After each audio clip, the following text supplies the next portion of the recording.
موسیٰ کے چچا کا بیٹا تھا قارون، حضرت موسیٰ کی دعا سے دولت ملی، اتنا دولت مند ہو گیا کہ خزانوں کی چابیاں 4 اونٹ اٹھایا کرتے۔ حضرت موسیٰ نے کہا کہ 1000واں حصہ زکوٰۃ فرض ہوئی ہے۔ کتنا حصہ؟ 40واں نہیں، 1000واں حصہ زکوٰۃ دے۔ کہنے لگا دیتا ہوں۔ گھر جا کے حساب کیا تو پریشان ہو گئے، اتنے پیسے دینے پڑیں گے۔ پریشان جب آتے ہیں تب نہیں پریشان ہوتے، اتنے آگئے میرے پاس، دینے پڑے تو کہنے لگا ہو اتنے پیسے۔ حضرت موسیٰ نے کہا دے، تو کہنے لگا جناب موسیٰ ویسے مہنگا نہیں پڑا آپ نے رکھا خرچہ۔ آپ فرمانے لگے میرا حکم نہیں، حکم میرے 40واں نہیں تھا، کون سا حصہ تھا؟ بولیے مسلمانوں کا کتنا ہے؟ سارے صحیح دیتے ہیں زکوٰۃ؟ کہتے میں تھوڑی تھوڑی دیتا رہتا ہوں، میں سال میں نے تھوڑی تھوڑی بانٹ دی ہے، کچھ ان کو دیا جو مجھے ووٹ دیں گے، کچھ ان کو دیا جو گاہے گاہے میرے گھر کا کوئی کام کر دیں گے، میں نے بانٹ دی ہے۔ ایک زکوٰۃ دے رہا ہے کہ سیاست کر رہا ہے تو؟ یہ کون سا طریقہ ہے؟ یہ کون سی طبیعت ہے؟ مضمون بھیجا ایک دوست نے، ایک بچی بڑی مشکل سے میٹرک اس نے کیا ہے، تو کوئی امیر آدمی ان کے گھر میں پیسے دے گیا اس رمضان میں، حیدرآباد کے قریب کسی گاؤں کی رہنے والی، تو بچی اگلے دن جا کے سارا کچھ ان کے گھر دے آئی ہے، سارا کچھ دے آئی ہے۔ کیوں؟ کہ وہ بچی کہتی ہے میں یتیم ہوں، میں 1.5 سال کی تھی اور میرا بھائی ابھی پیدا نہیں ہوا تھا جب میرا والد فوت ہو گیا، تو میرے چچا نے دھکے دے کے نکال دیا، میری ماں نے برتن دھو کے ہمیں پالا اور میری ماں نے ہمیں پڑھایا، شدید محنت کی۔ تو کہتی ہے کل ایک دنیا دار آیا، اس نے کہا میں نے راشن دینا ہے، زبردستی ہمارے گھر آیا، غریبوں کو دینا ہے۔ کہتی ہے میری ماں نے کبھی ہمارے سامنے دکھ نہیں اپنا کھولا کہ میں بڑی غریب ہوں، میں نے جوانی تمہیں، لیکن کیا عجیب منظر ہے کہ اس نے ایک توڑا دیا راشن کا، تو سویرے جب میری اماں زور کے بعد کام کر کے آئی ہے تو رو رہی تھی۔ میں نے پوچھا اماں کیا ہوا؟ تو کہنے لگی بیٹے 4 اخباروں میں میری تصویر لگی ہے، 4 اخباروں میں۔ مجھے کیا پتا اس کے پاس کتنے موبائل تھے، کتنی تصویریں کھینچتا رہا۔ تو وہاں رکھ کے کہنے لگی چچا ہم نے بڑی راتیں بغیر پنکھے کے گزاری ہیں، کئی دن بغیر روٹی کھائے گزارے، پر ہم نے اپنا پردہ نہیں کھولا، تو ایک کانٹے کا تھیلا دے کے ہمارا پردہ کھول گیا۔ 4 اخباروں میں رکھ اپنا سامان، اور سویرے اخبار میں یہ خبر بھی ضرور چھپوا دینا کہ وہ واپس کر گئے، یہ خبر بھی سویرے اخبار میں ضرور چھپوا دینا کہ وہ آٹے کا تھیلا وہ واپس کر گئے، یہ خبر چھپوا دینا۔ پھر وہ بچی اپنی ماں کی عزت کے لیے گئی اور جا کے پریس کلب میں اس نے 4 اخباروں کو کہا کہ میں آٹا واپس کر رہی ہوں، اب تمہاری ذمہ داری ہے کہ تم لوگوں کو بتاؤ کہ وہ تھیلا آٹے کا۔ شرم نہیں آتی؟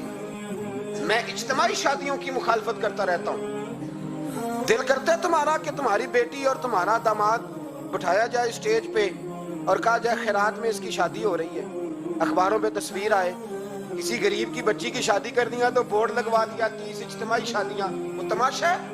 غریبوں کی بیٹیاں۔ یہ ہے عمر کوٹ، جہاں سورج کی تپتی دھوپ تلے بے بس چہروں نے اپنے رب سے ایک ہی تماشا بنانے کے لیے ہے۔ اگر کسی غریب کی بچی کی خدمت کر دیا تو اس طرح کر جس طرح حسین کے بیٹے امام زین العابدین کیا کرتے۔ حضرت موسیٰ کلیم اللہ علیہ السلام کا زمانہ مبارکہ تھا، قحط پڑ گیا، بارش نہیں ہوتی۔ ہم لوگ نا اب تو خیر ہمارے پاکستان میں تو ٹیبل ٹاک ہوتی ہے، ٹاک شو ہوتے ہیں، ہمارے ہاں تو پتہ کیا جاتا ہے کہ بارش ہو کیوں نہیں رہی، پھر اس پہ یہ ہوتا ہے کہ دھواں بڑا چڑھ گیا ہے، حالات بڑے خراب ہیں، فلاں ایسے ہو گیا قحط کا۔ ہم تو اسباب تلاش کرتے رہتے ہیں نا جی، فوق بہت زیادہ ہے، فلاں چیز ایسے ہے، فلاں چیز ایسے، ہم تو یہ تلاش کرتے رہتے ہیں۔ وہ لوگ یوں نہیں کرتے تھے، وہ سیدھے جا کے مصلوں پہ بیٹھتے تھے، اس لیے کہ وہ کہتے تھے جب رب چاہتا ہے تو پھر کوئی چیز کسی چیز کو روک سکتی، وہ سیدھے مصلے پہ بیٹھتے۔ اعلیٰ حضرت فاضل بریلوی رحمۃ اللہ علیہ کے پاس ایک مولانا محمد حسین آئے، وہ فلکیات کے بڑے ماہر تھے، تو اعلیٰ حضرت نے فرمایا ذرا ستاروں کا حساب لگا کے دکھاؤ بارش کب ہوگی۔ کہنے لگا پورا مہینہ تو نہیں ہوگی۔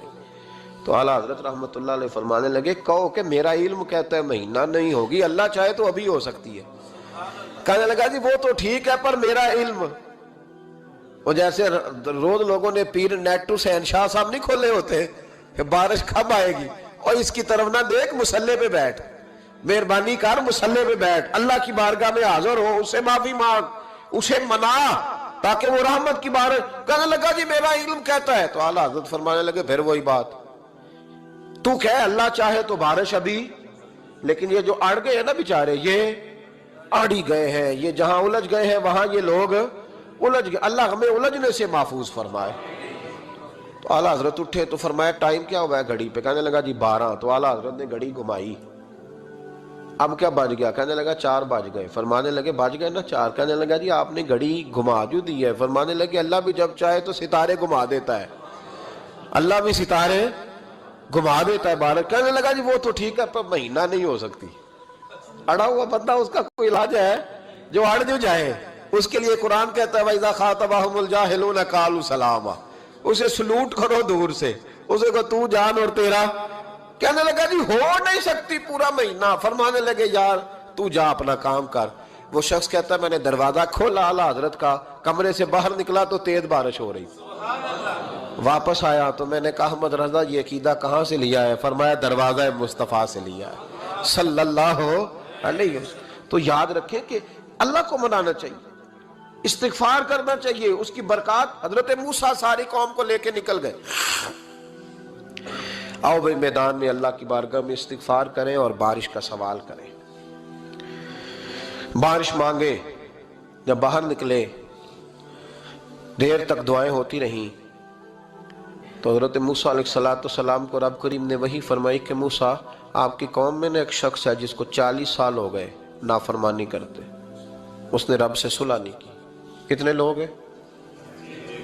ایک، اور 40 سال سے وہ نافرمان ہے، اس کو مجمع سے نکال دو بارش ہو جائے گی۔ اگر ایک گناہگار کی وجہ سے بارش رک جاتی ہے اور جہاں دروازے کھلے ہوئے ہوں، جہاں تنہائیاں خوفناک ہوں، اور جہاں تباہی اتری ہوئی ہو، اور جہاں لوگ کروڑوں روپیہ مال ہڑپ کر گئے ہوں، اور جہاں علماء کو ہتھ کڑیاں لگا کے ٹھنڈی زمینوں پہ لٹا دیا جائے اور قوم کہہ رہی ہو اچھا ہوا اچھا ہوا، اور لوگ پھبتیاں اڑا رہے ہوں، مذاق کر رہے ہوں، تو پھر اس قوم پہ کس طرح کر کے فضل الہی۔ اور یہ مولوی کا معاملہ نہیں، یہ تو ممبر رسول کا معاملہ ہے۔ میرے مصطفیٰ نے یہ نہیں کہا پیر میرا وارث ہے، حضور نے فرمایا عالم میرے دین کے وارث ہے۔ ہاں حضور نے فرمایا جس نے عالم کے چہرے کا دیدار کیا سمجھے میں نے اپنے نبی کی زیارت کی ہے۔ لیکن یہاں تو خیر یہ عنوان نہیں، ورنہ میں اس پر جاتا۔ ہائے، تو کہا ایک بندہ ہے 40 سال سے اللہ کی نافرمانی کر رہا ہے، وہ اگر نکل جائے تو بارش ہو جائے گی۔ حضرت موسیٰ نے اعلان کر دیا بھی ایک شخص ہے، وہ اگر نکل جائے تو بارش ہو جائے گی۔ پتہ تو ہوتا ہے نا سب کو، مجھے بھی پتہ ہے کہ میں اندر سے کیسا ہوں، اور آپ کو بھی خبر تو ہوتی ہے نا جی۔ جب بات ہو رہی ہوتی ہے تو پھر پتہ تو چلتا ہے نا کہ بات کہاں جا کے سیٹ ہو رہی ہے، پتہ چلتا ہے نا۔ اسے بھی چل گیا پتہ، اب اندر ہی اندر رونے لگا۔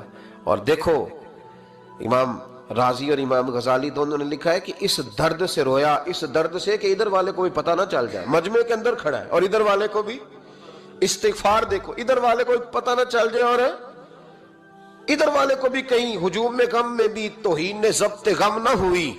ہم اس احتیاط سے روئے کہ آنکھ نم نہ ہوئی، ہجوم میں غم میں بھی توہین نے ضبط غم نہ ہوئی۔ ہم اس احتیاط سے روئے کہ آنکھ نم نہ ہوئی، روئے بھی پر کسی کو آنسو نہیں دیکھنے دیے۔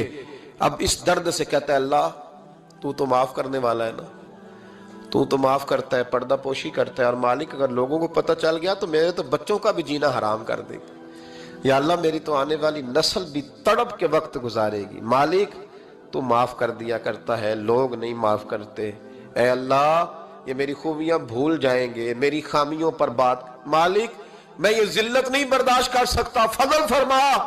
حضرت موسیٰ نے دوبارہ اعلان کیا نکلتے ہو کہ نہیں نکلتے؟ پھر تڑپا، خدا بندہ مجھے بے آبرو نہ کر، یہ ذلت اور رسوائیاں یہ نہیں برداشت ہوتی، اللہ درگزر۔ حضرت موسیٰ نے تیسرا اعلان کیا نکلتا ہے یا میں پھر اس کا نام لوں، اللہ سے پوچھ کے نام لوں اس کا، بتاؤ کون ہے؟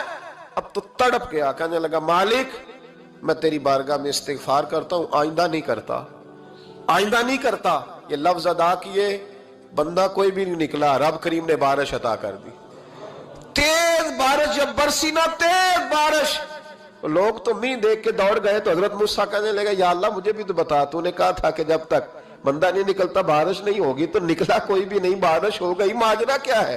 تو رب کریم نے فرمایا موسیٰ بس اس نے مجھ سے صلح کر لی, اس نے مجھ سے صلح کر لی. اور امام غزالی نے لفظ لکھے, حضرت موسیٰ نے پوچھا, حالانکہ اللہ اپنے نبیوں کو غیب کے خزانے دیتا ہے, پوچھا کہ اے اللہ مجھے اس کا نام بتا دے. تو رب کریم نے فرمایا موسیٰ جب گناہگار تھا تب نہیں کسی کو بتایا, جب پاپی تھا تب نہیں بتایا, جب مجرم تھا تب نہیں بتایا, اب کیسے بتا دوں؟ فرمایا اس کی میری صلح ہو گئی ہے. اور فرمایا جو بارش نہیں نہ ہو رہی تھی وہ بھی اس کی وجہ سے نہیں ہو رہی تھی, اب جو ہوئی ہے نا تو یہ بھی اسی کی وجہ سے ہوئی ہے. یہ بارش اب جو ہوئی ہے تو یہ بھی یہ اس گناہگار کے سبب سے. اپنی راتیں اللہ کے ساتھ گزارے, مصلی پہ بیٹھے. میرے صاحب رحمۃ اللہ علیہ سے جب کوئی کہتا نا کہ بڑا پریشان ہوں تو کچھ بتائیں, تو فرماتے آج رات مصلی پہ بیٹھ کے اپنے رب سے بات کرنا, میں بھی بات کروں. بندوں کو دکھ بتانے سے عزت میں کمی آتی, اور اگر اللہ کو بندہ اپنے دکھ بتائے تو اللہ عزتیں بڑھا دیتا. جناب عمر کا نام صرف کام نہیں, حضرت عمر کا نام انقلاب برپا کر دیتا ہے. حضرت عمر کا نام کفر کے ایوانوں میں جبر, ظلم, شرک کی وادیوں میں جب حضرت عمر کا نام بھی لیا جائے تو بے ایمان کانپنا شروع ہو جاتے. حضرت عمر فاروق رضی اللہ تعالی عنہ. حضرت عمر معمولی شخص نہیں, معمولی آدمی نہیں. کچھ لوگ صدیوں کے بعد پیدا ہوتے ہیں اور کچھ لوگ ایسے ہوتے ہیں جو ایک ہی بار پیدا ہوتے ہیں, ان جیسا دوسرا پیدا ہوتا ہی نہیں, دوسرا ان طرح کا پیدا ہوتا ہی. حضرت عمر رضی اللہ تعالیٰ عنہ جیسی شخصیات پیدا ہی نہیں ہوتی دوبارہ. سارے صحابہ در رسالت مآب پہ خود آئے. یہ وہ عظیم شخص ہے جسے اللہ کے محبوب نے اللہ سے مانگ کے لیا, کہا اے اللہ یہ مجھے دے دے, اللہ سے مانگ کے لیا ہے. اس لیے صوفیاء کہتے ہیں کچھ مرید ہوتے ہیں کچھ مراد ہوتے ہیں, کچھ مرید ہوتے ہیں کچھ مراد ہوتے ہیں. مرید وہ ہوتا ہے جو چل کے آتا ہے, آ کے مرید ہوتا ہے. مراد وہ ہوتا ہے جسے کہا جاتا ہے کہ یہ کبھی میرا بن جائے نا, یہ کبھی آ جائے نا, میرا بن جائے, اس کو مراد کہتے ہیں. حضرت عمر مصطفیٰ کریم کی مراد ہیں, حضور کی مراد ہے. اللہم اعز الاسلام بے اسلام عمر ابن خطاب, اے اللہ اسلام کو عزت دے دے, میرے عمر کو کلمہ پڑھنے کی توفیق عطا فرما دے. اور کیسے دعا مانگی؟ او یار حضرت عمر کی تو اس فضیلت کا کوئی جواب نہیں دے سکتا. میرے رسول پاک علیہ السلام سب کے لیے ہی دعا مانگتے ہیں نا, حضور کی دعا عام ہے, لیکن مصطفیٰ کریم نے کعبے کا غلاف تھام لیا اور غلاف کعبہ کو حضور نے سینے سے لپٹایا اور سینے سے چمٹا کے کہا اے اللہ میں نے تو کبھی سوال ہی زیادہ نہیں کیے, میں کرنے آیا ہوں, مجھے عمر دے دے, عمر دے دے. حضور نے مانگ کے لیا. اور پھر جب جس کو حضور مانگے اللہ سے کہ حضرت عمر رضی اللہ تعالیٰ عنہ کا آج یوم شہادت ہے, میرا تو دل کرتا تھا کہ فجر سے باتیں شروع ہوں اور سارا دن ہی عمر کی باتیں ہوتی رہیں, سارا دن جناب عمر کی باتیں, سارا دن. اس لیے کہ ذکر جناب عمر کا ہوگا پر راضی اللہ کے رسول ہوں گے صلی اللہ, تو جاگ کے بیٹھے, خوش ہو کے بیٹھے. ہمارے ہاں منایا ہی نہیں جاتا. بابے اللہ کیتا ساؤن بھادروں اسو کتا تے منڈے جنوری فروری, تو اسلامی سال بھی گیا اور وہ تاریخیں بھی ساری گئیں. یکم محرم امت مسلمہ کے لیے بہت بڑا دن ہے, بہت بڑا دن. یہ شہادت ہے حضرت عمر فاروق کی رضی اللہ تعالی عنہ. یہاں چھوٹی چھوٹی باتوں پہ گورنمنٹ چھٹی کرتی پھرتی ہے, چھوٹی چھوٹی باتوں. الیکشن ہو گیا تو چھٹی, فلاں جگہ پہ تھوڑا سا کسی نے خبر دے دی کہ کوئی پریشانی ہے تو چھٹی, فلاں جگہ یہ ہو گیا تو چھٹی. یہاں تک کہ فلاں وزیر صاحب فلاں علاقے میں آئیں گے تو سارے علاقے کو چھٹی. اور اب تو اس سے بڑا حال ہونے لگا ہے. اگر جن لوگوں کی سندھ میں حکومت ہے ان کے لیڈر کا دن آیا تو اس دن چھٹی, اور جن کی پنجاب میں حکومت ہے ان کا دن آیا تو چھٹی. ہمارا مطالبہ ہے حکومت پاکستان سے, اگر سر اٹھا کے جینا چاہتے ہو تو یکم محرم کو چھٹی کیا کرو. اگر سر اٹھا کے جینا چاہتے ہو تو یکم محرم کو چھٹی کرو جناب عمر کے دن, اور ملت کے جوانوں کو بتاؤ کہ اگر عزت کی زندگی جینا چاہتے ہو تو اس طرح جیو جس طرح فاروق اعظم جی کے گئے.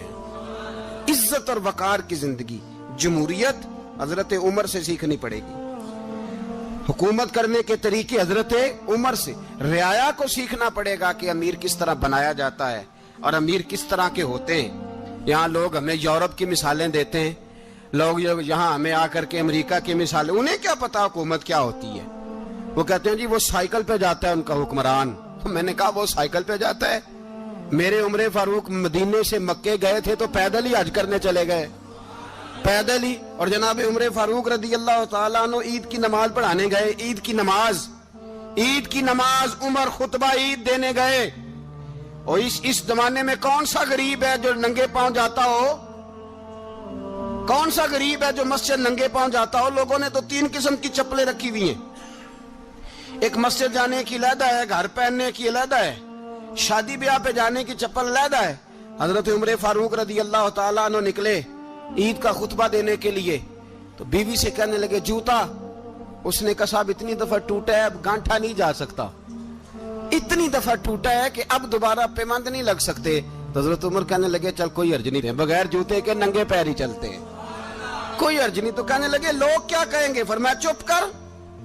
لوگ جس دن عمر نے یہ دیکھ لیا نا لوگ اس کے بارے میں کیا کہتے ہیں, اس دن عمر نہیں رہے گا.